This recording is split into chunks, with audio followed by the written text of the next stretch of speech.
एक समय की बात है। एक छोटे से गांव में कुछ दिनों से लोगों के गायब होने की घटना होने लगती है, जिसकी वजह से गांव वाले काफ़ी परेशान रहते थे। अरे भाइयों, तुम लोगों को पता है कि आजकल गांव में कितने लोग गायब हो रहे हैं। अरे मुझे तो डर लगता है कि अगर हम लोगों के साथ भी कुछ ऐसा हो गया तो फिर हमारे बीवी और बच्चे कहाँ जाएंगे। तुम ठीक कह रहे हो भाई। हमें पता तो लगाना ही होगा कि कौन है ये जो हमारे गांव से लोगों को गायब ही करे जा रहा है। अरे भाइयों, पर हम ऐसा क्या करेंगे कि हमें पता लग जाए कि ये कौन है जो हमारे गांव में से लोगों को गायब ही करे जा रहा है। ऐसे ही गांव की दो औरतें भी बातें कर रही होती हैं। अरे विमला बहन, पता है गांव में कितने सारे लोग गायब हो रहे हैं। अरे मुझे तो लगता है कि गांव में कोई नई गैंग आई है जो हमारे गांव में से लोगों को गायब ही करे जा रही है। नहीं नहीं शांति बहन, मुझे तो ऐसा नहीं लगता, बल्कि मुझे तो लगता है हमारे गांव में किसी चुड़ैल का साया है। वो चुड़ैल हमारे गांव वालों को गायब करे जा रही है। अरे नहीं नहीं विमला बहन, ये चुड़ैल और भूत कुछ नहीं होता। मुझे तो लगता है ये गैंग ही आई है जो हमारे लोगों को गायब ही करे जा रही है। फिर आधी रात होने पर विमला को कुछ अजीब अजीब सी आवाज़ें आने लगती हैं, जिसकी वजह से विमला की आँख खुल जाती है।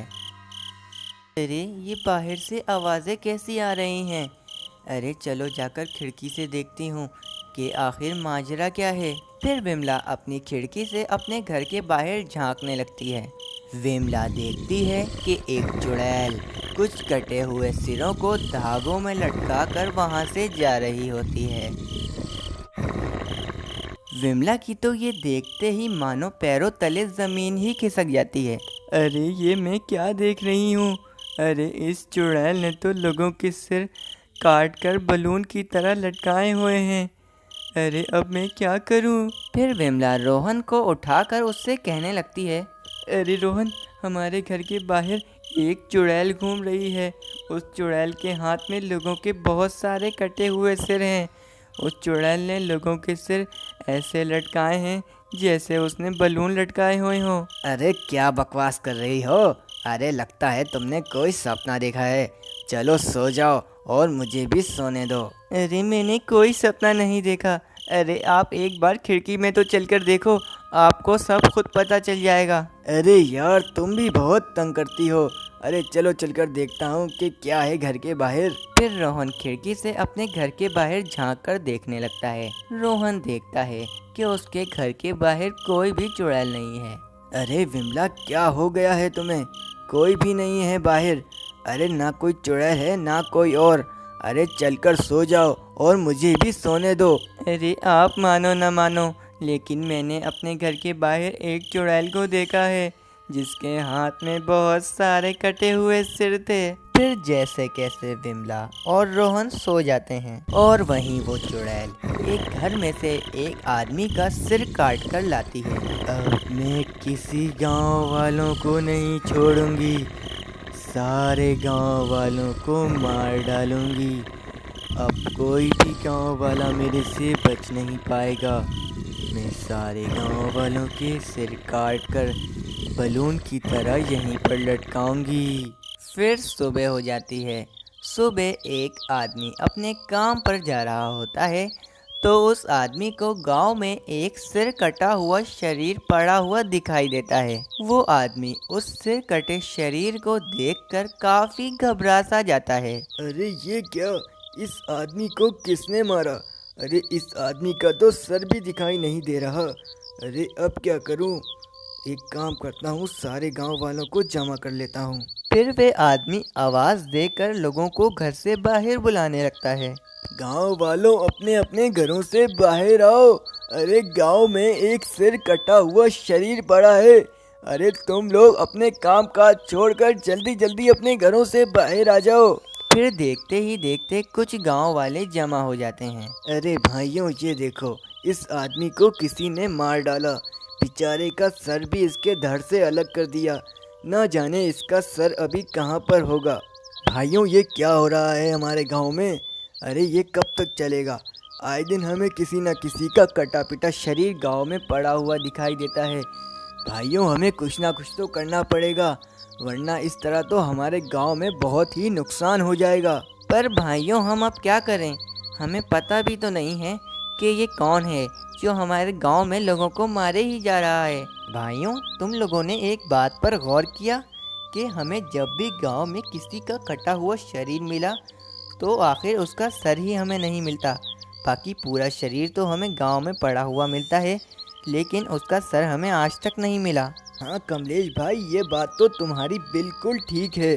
हमें जब भी किसी का गांव में कटा हुआ शरीर मिला तो हमें उसका सर कभी भी नहीं मिला।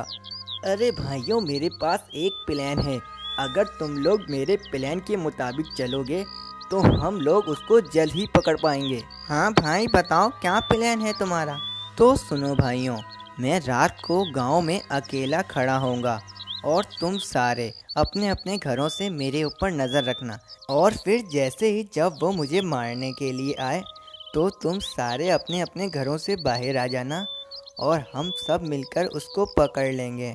हाँ भाई, ये प्लान बिल्कुल ज़बरदस्त है, पर मुझे लगता है ये थोड़ा रिस्की नहीं है। रिस्की तो है भाई, पर हमें कुछ तो करना होगा ना, वरना इसी तरह हमारे गांव में लोगों की जान जाती रहेगी। फिर रात हो जाती है और फिर प्लान के मुताबिक मोहन गांव में खड़ा हो जाता है और गांव वाले भी अपने अपने घरों की खिड़कियों से मोहन पर नज़र रखे हुए होते हैं।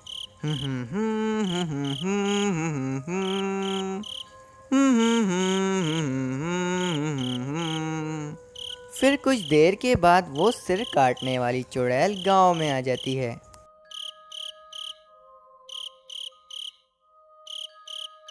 वो चुड़ैल मोहन को ऐसा खड़ा देखकर उसके पास आने लगती है। अरे बाप रे बाप, ये तो चुड़ैल है। अरे मैं तो समझा था कोई इंसान होगा जो लोगों के सिर काट रहा है।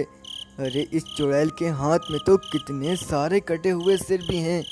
अरे अब मैं क्या करूं? अरे वाह, आज का शिकार तो तू है मेरा, आज तो तेरा सिर काटूंगी।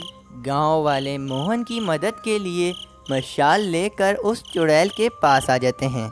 ए चुड़ैल, हम तुझे नहीं छोड़ेंगे। तूने हमारे गांव में कितने लोगों को मारा है, आज तो हम तुझे जलाकर राख कर देंगे। चलो गांव वालों, इस मशाल से इस चुड़ैल को जला देते हैं। गांव वाले वो मशाल उस चुड़ैल के ऊपर फेंक देते हैं और फिर क्या था, फिर देखते ही देखते वो चुड़ैल जलने लगती है। गांव वालों, ये आग बुझा दो, मैं जल रही हूँ। अरे मुझे माफ़ कर दो, मैं आगे से ऐसा कुछ नहीं करूँगी, बस तुम लोग ये आग बुझा दो। फिर क्या था, वो चुड़ैल देखते ही देखते जलकर भस्म हो जाती है।